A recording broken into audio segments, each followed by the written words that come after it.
We find ourselves back here again on the eve of the NFL season, and the league is set to begin a long and messy court case with one of the biggest stars of the sport. Hey, welcome to SI Now. I'm Maggie. That's Robin. And of course, at the center of this issue, once again, not whether Ezekiel Elliott abused a former girlfriend, but whether the process by which the league suspended him was fair or unfair. Here's a strange wrinkle.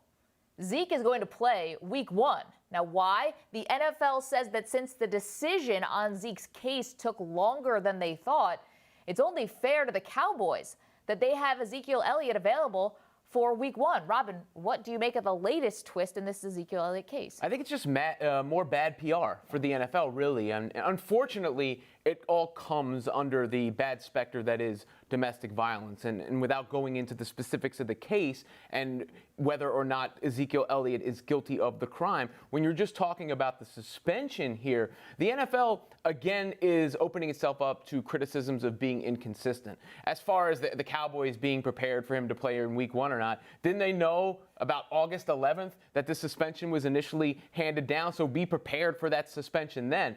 The NFL easily could have said, and I think should have said, and started to be consistent in the punishments handed down for these specific transgressions, even if there are, of course, always varying degrees.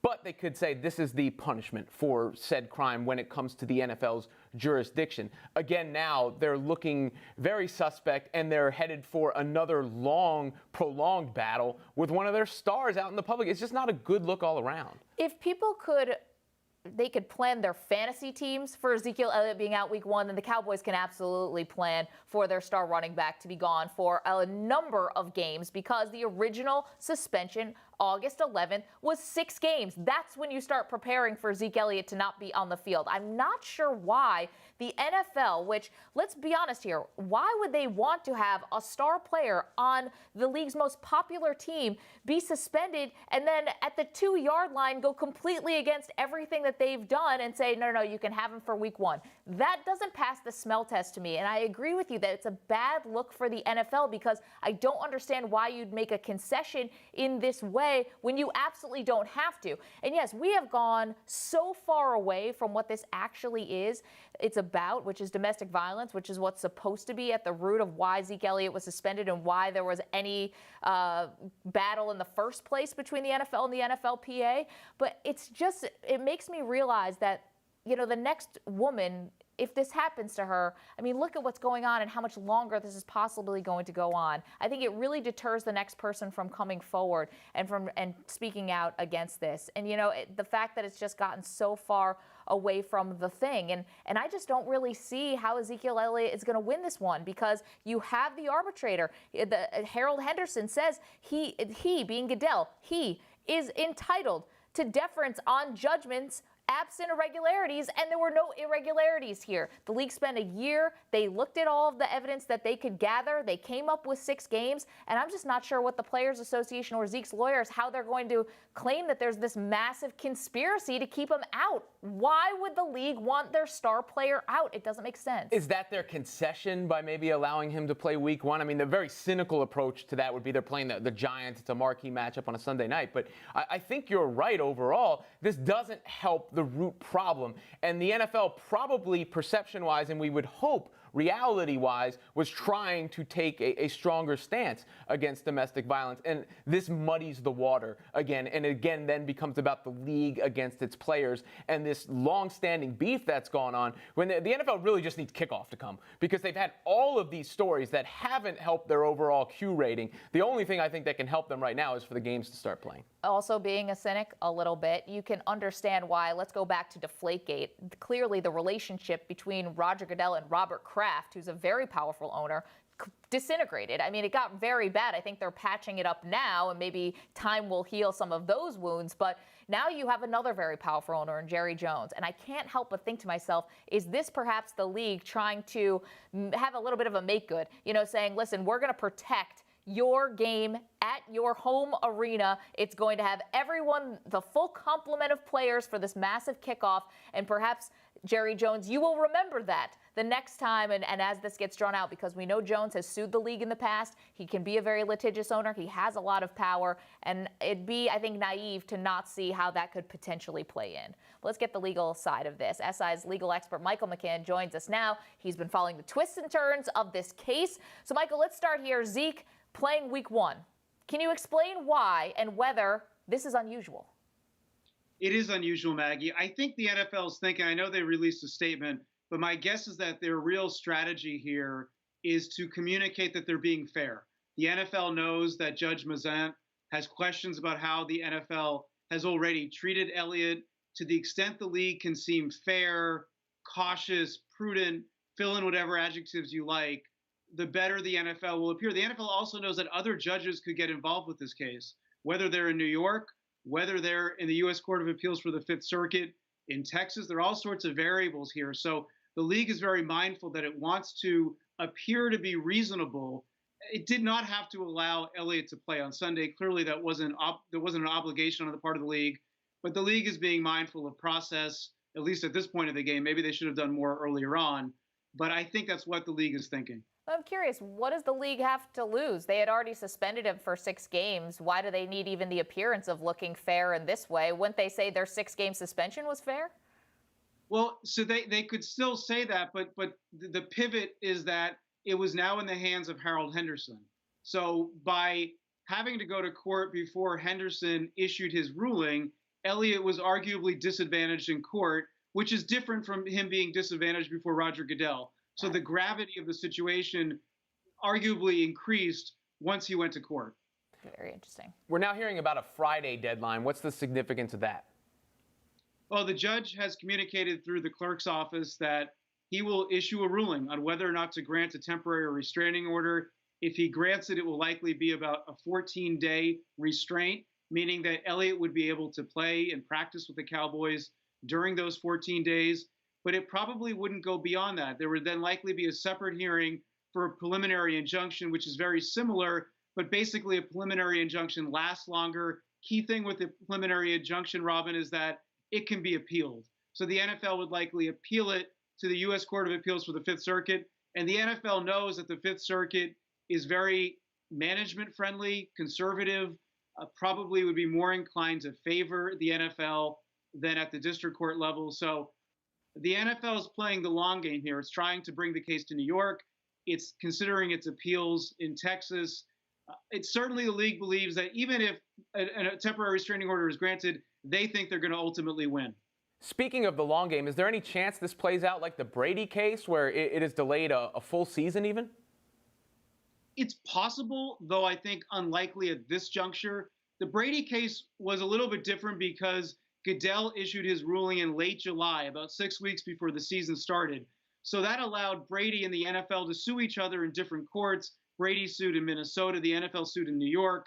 And then Judge Berman took about a month to do a hearing to review the arbitration award which Goodell issued. So that timeline doesn't exist here. It looks like the judge is expediting it, considering a temporary restraining order. Brady wasn't seeking a temporary restraining order.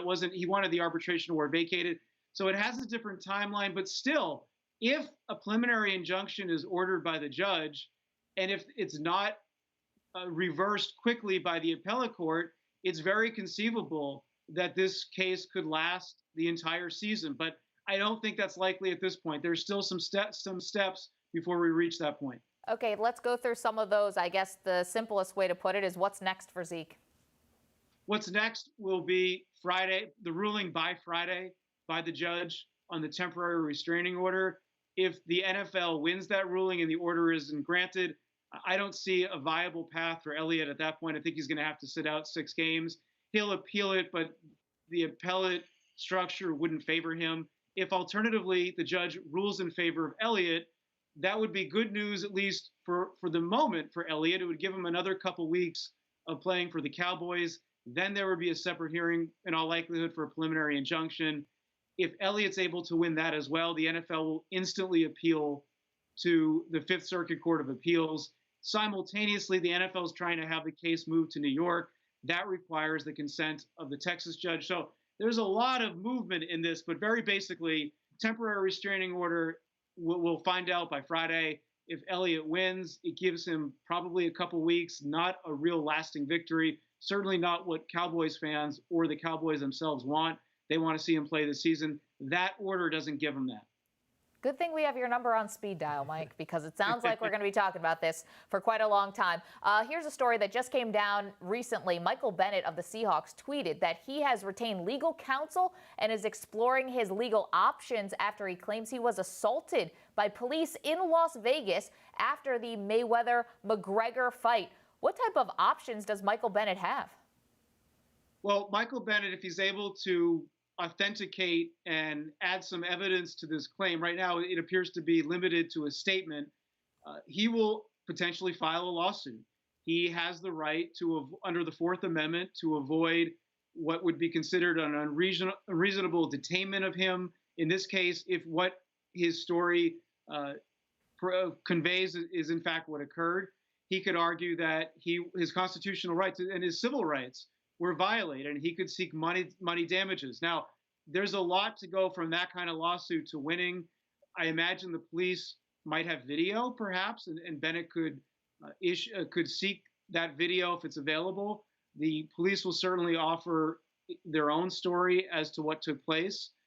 Also, it can be difficult to sue the police because of different types of governmental immunity that could be in play here. So it could take a while to untangle. In addition, the police would likely conduct an internal investigation. So again, like with the Elliott story that we just talked about, this has a lot of moving pieces to it. One more case, and this is obviously a lot less serious than the other ones we've discussed, and that's what's going on with the Yankees and the Red Sox. If Rob Manfred wanted to punish Boston for stealing signs with their Apple Watches and the like, what options would he have?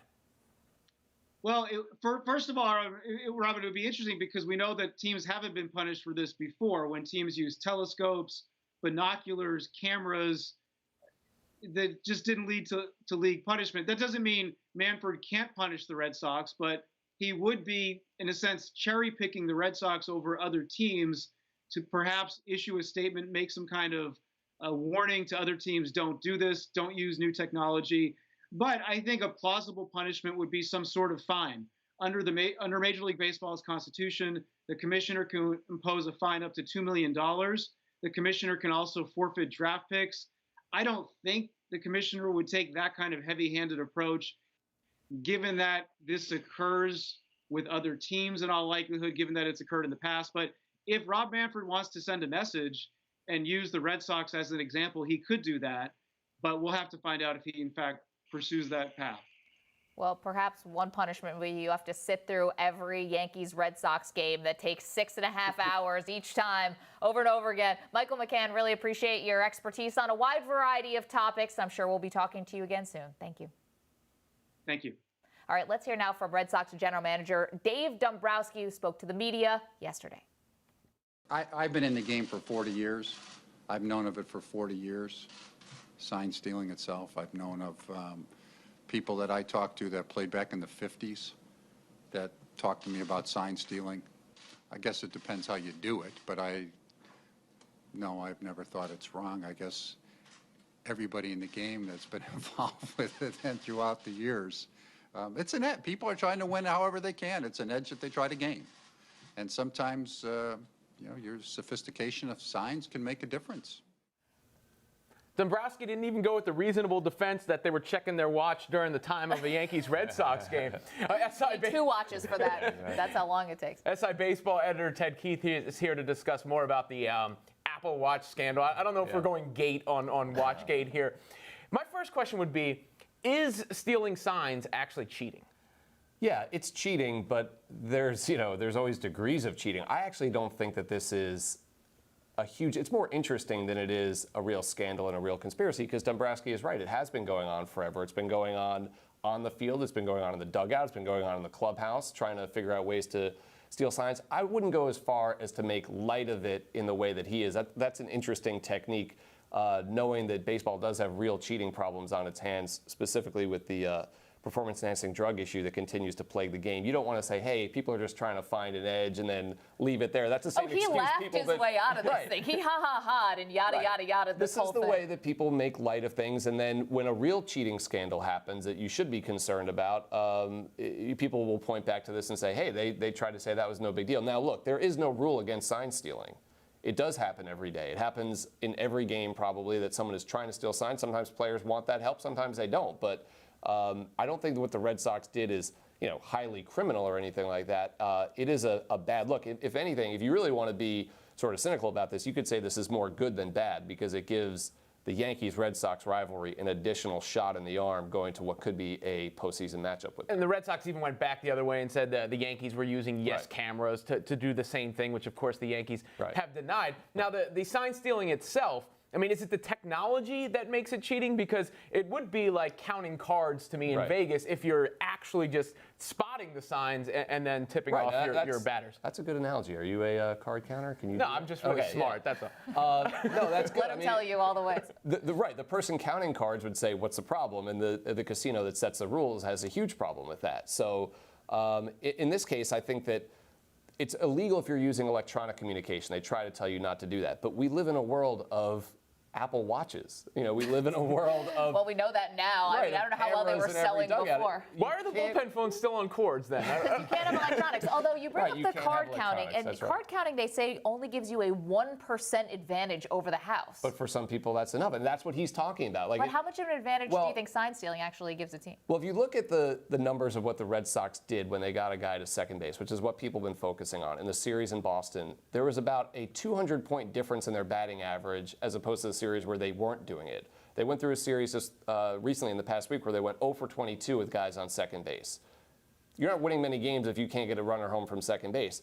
In the games they played to start the second half, they beat them. The Red Sox beat the Yankees 3 out of 4, and I think batted .375, if I'm not mistaken. So it's a huge difference if it works and if guys are willing to do it. It's still really hard to hit a major league fastball, but to your point, it might only be a 1% gain in your ability to do it, and that's why some guys might not want it, because if the pitcher decides to throw a curveball instead of a fastball at the last second, now you're really in trouble. Well, I feel like that's why this is so hard to prove. That's why this particular scandal is so interesting, because there's like electronic evidence. They got caught red-handed, and that's why this is interesting, because you could explain away a lot of the reasons why the Red Sox could have gone 0 for 24 with runners in scoring position, because maybe the opposing team's lineup was hitting their starting pitching was in a better position. They've had a long drought guys in scoring position, not just against the Yankees, but you're right. You know what is going to be the unforeseen thing here? Tom Verducci wrote about this on SI.com. Games are going to get longer now because they have the monitors behind the clubhouse, which got put there after instant replay was put in effect in 2009, and that's the last thing any of us want is for the games to get longer. I don't think this by itself makes the games longer. I mean, the problem that baseball has is that they've started allowing electronics anyway because they have the monitors everywhere. They're allowed to use tablets in the dugout. I mean, when did they think that people were going to suddenly be given an opportunity to cheat and not take it? I mean, the history of sports and the history of baseball is if you have the chance to find an edge, you're going to take it. So it was only a matter of time before somebody said, they're letting us use these devices and trying to tell us, wait, don't use that to cheat. That was never going to last very long. You know what really explains all those binders that Joe Girardi has and why he hasn't switched over to anything digital. Don't want to get caught. Ted Keith, appreciate you. Thanks. Thank you.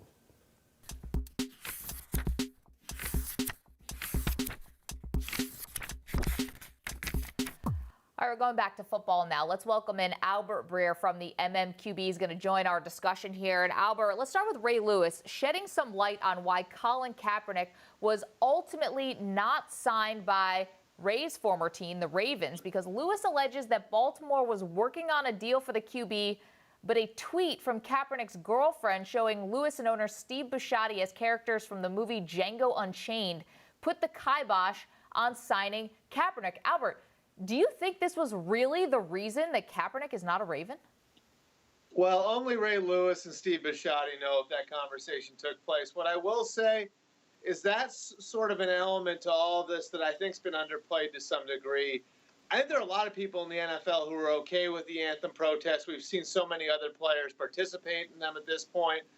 But there is another element to what Cap's done where he's been very antagonistic towards the police. And I mean, this goes back to the Pig Sox. More recently, in June, I believe it was, he tweeted out a meme that compared modern-day police to slave catchers from the 1860s. And so there's been that element there where it's a more militant way of going about it. Now, I'm not saying it's right or wrong, but I do think that that's a part of this story that's been underplayed a little bit. And I think anybody who's on Twitter saw the story that Michael Bennett tweeted out or a little earlier today. And so that plays into all of this as well. But I think making this just about the anthem protest as far as why it'd be difficult for some teams to sign Kaepernick is a little disingenuous. I think there's a little more to it than that. And obviously, in a lot of these cases, it's some of the stuff he's tweeted about police, and in this case, something he tweeted about an NFL owner, or his girlfriend tweeted about an NFL owner. Yeah, let me just follow up on that. Like, he has apologized for the pig socks, some of the other things, did not apologize for the tweet comparing the police to slave catchers. But we've seen other family members of players, wives, girlfriends of players say and do things that are just completely objectionable. Miko Grimes comes to light where she was tweeting anti-Semitic things about the Dolphins ownership and Mike Tannenbaum, the general manager. I'm just curious, is there a difference here? Well, You know, Maggie, yeah. Maggie, I mean, Brent Grimes lost his job over that. Yeah. You know, I mean, that's one thing. And look, I mean, going back to, I think going back to June and July when, it was a big topic whether or not he was going to be in a training camp. I think part of this is why people in the league and with teams are asking whether or not he wants a job, because there are these actions that would say, is that what you'd be doing if when you look at it and you say, was that what you would be doing if you were looking to get a job, and that, I mean, with this, I think that's exactly the way a lot of people looked at it was he's, being discussed by a team that's got a quarterback injury. It seems like a good fit. One of his former coaches is there. And yet, while the team is mulling it over, he's tweeting out, or his girlfriend's tweeting out something antagonistic about the team's owner. That's why I think some of the questions have been out there about whether or not he really wants to play, and why those questions inside these buildings have gotten a little bit louder. And it's not just this. It also goes back, and if you look back in May and June, some of the stuff that he was retweeting that was antagonistic towards the league or the owners, I think that's why a lot of those questions have been raised over the last few months. Does he really want to play? And, of course, this is another one where I think not the Ravens, but the other 31 teams look at it and say, okay, here's a guy who's looking for a job, and yet his significant other is tweeting out something that's antagonistic towards the person who's ultimately going to be the guy who makes the decision whether he gets a job or not. That's why some of this stuff doesn't add up. I don't know whether or not, Ray Lewis and Steve Bisciotti had that conversation. Ray obviously said that they did. But, I think it does introduce a different element into this that's not exactly the same as the anthem protest. Moving to this weekend, the Dolphins and the Buccaneers game will not be played on Sunday in Miami due to Hurricane Irma and will be rescheduled to later in the season. Week 11, as both teams were on a bye. How much impact will not having a bye have on both teams? And was this just an unavoidable decision due to the unfortunate natural disaster?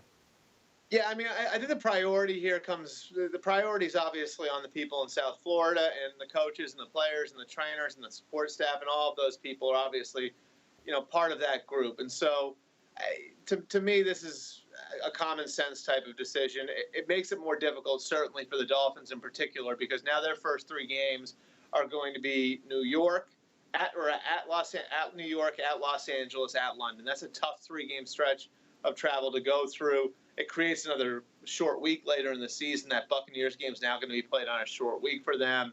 And so it certainly makes things more difficult on the Dolphins. It makes things more difficult on the Buccaneers as well. But, in this case, I think you can understand why the league made the decision that they did, because you don't want to take resources away from South Florida. And an NFL game takes resources to put on.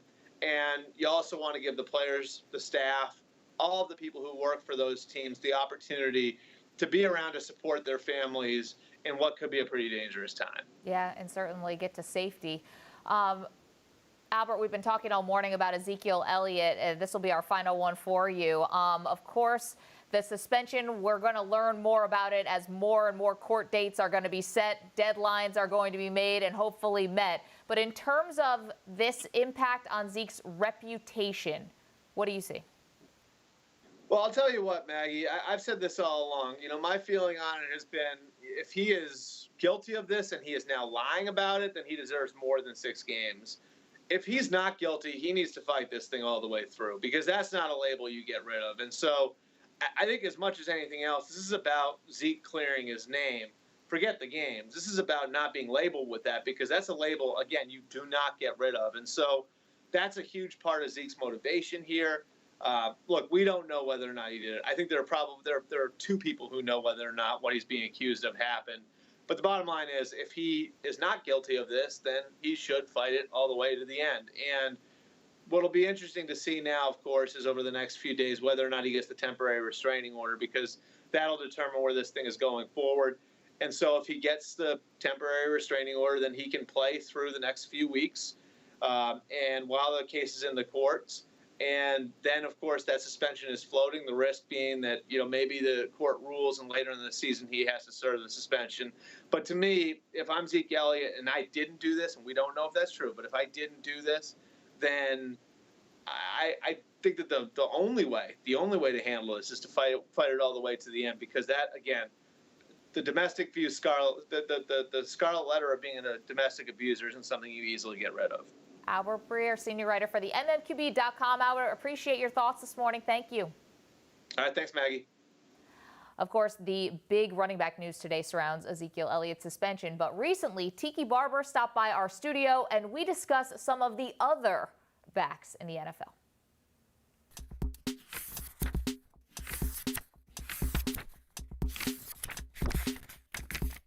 Look who it is. The Giants' all-time leading rusher, Tiki Barber, is here. Also the co-host of the Tiki and Tierney Show, CBS Sports Radio, 3 to 6 p.m. Eastern Time. Great to have you here. Thank you, Maggie. Great to see you. All right, let's talk about a team you know better than anything. That is the New York Giants. Should they be the favorites to win the NFC East? Of course they should be the favorites to win the NFC East. Is that your analyst hat or is that fan? I'm not being a homer. Okay.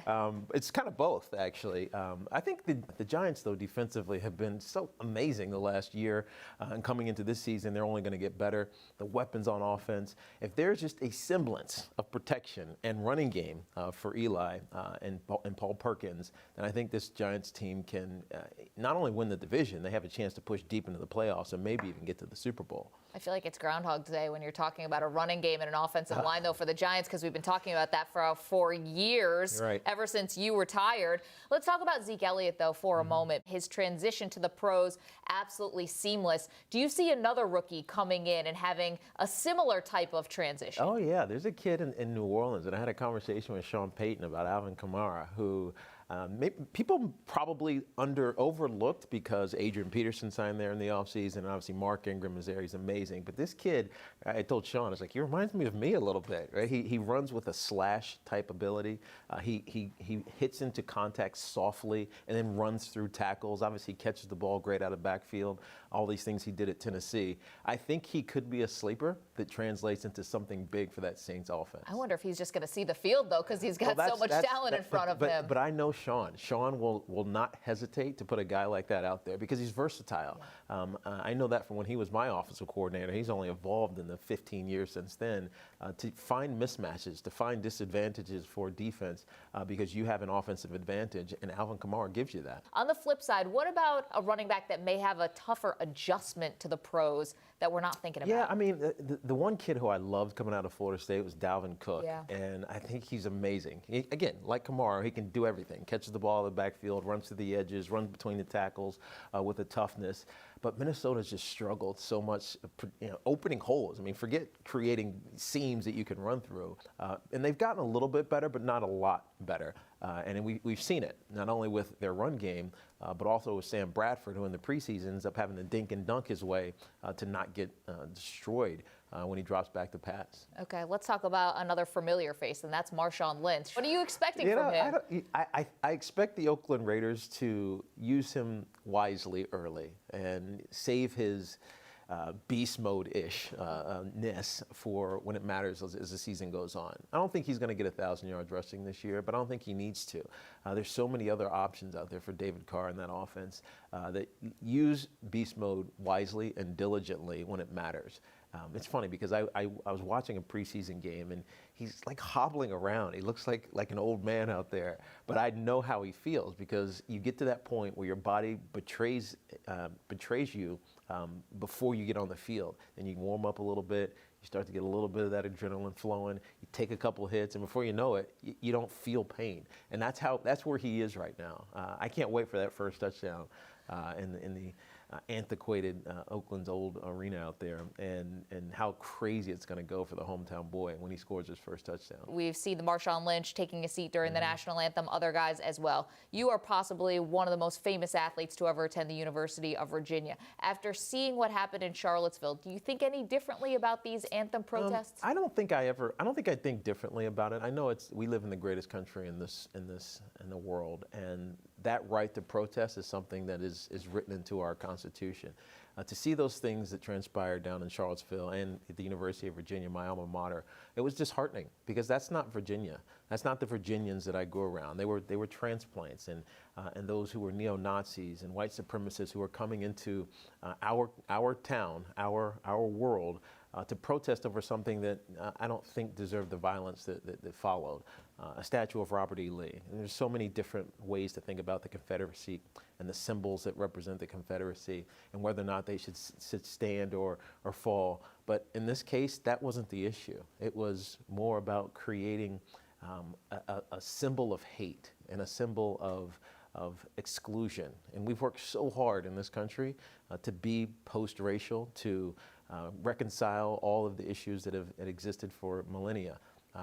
And I think we're at a good point, but we have to vehemently defend and deny those that try to pull us back to those times. And that's when I see a guy like Chris Long, who grew up in Charlottesville, Virginia, when Howie, his father, moved to Charlottesville, and then went to school at the University of Virginia, speaking out and being the first to support one of our African-American teammates by putting his hand on the shoulder of Malcolm Jenkins. And then we saw what the Cleveland Browns did. And their tight end from Princeton take a knee with his black brothers. I know that these protests sometimes are divisive, and I know that they can be visceral and polarizing, but they're not going to go away. And just because Colin Kaepernick, who started this a year ago, has been denied a job, doesn't mean that the message is any softer now that we've gone forward. And I think Charlottesville proves that it can't be any softer. Do you think Kaepernick's going to get hired? I think at some point he'll end up on a team. I'd always What do you think the response is going to be? Is it going to be... The team will love him. Right. What about the public? The public will probably be loud and boisterous, but I honestly think it'll be a vocal minority. I don't think it'll be the masses. I think we've come to a point where we understand what the message is, and we should stop focusing on the protest itself. I think what Cleveland did, just to go back to them for a second, changed it in a profound way. Because not only they didn't take a silent knee, they knelt and prayed. And who can shame praying, even if it's during the national anthem? So it's a different feel that's starting to develop as this protest, this movement for the anthem, because of the injustices to African Americans in this country, has started to evolve. And that's a testament to the players in the National Football League who have continued to carry it on. Tiki Barber, really appreciate you. Looking forward to talking football with you all season long. Always, this is going to be a lot of fun. I'm looking forward to it as well. Thanks.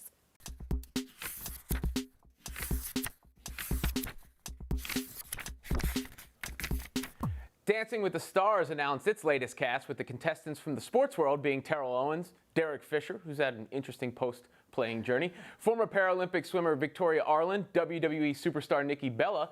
Maggie, are you surprised I didn't make the cut? Yeah, what, they lose your number? Call your agent? Maybe they lost your number. Robin's available. He's ready, willing, and able. He'll start stretching.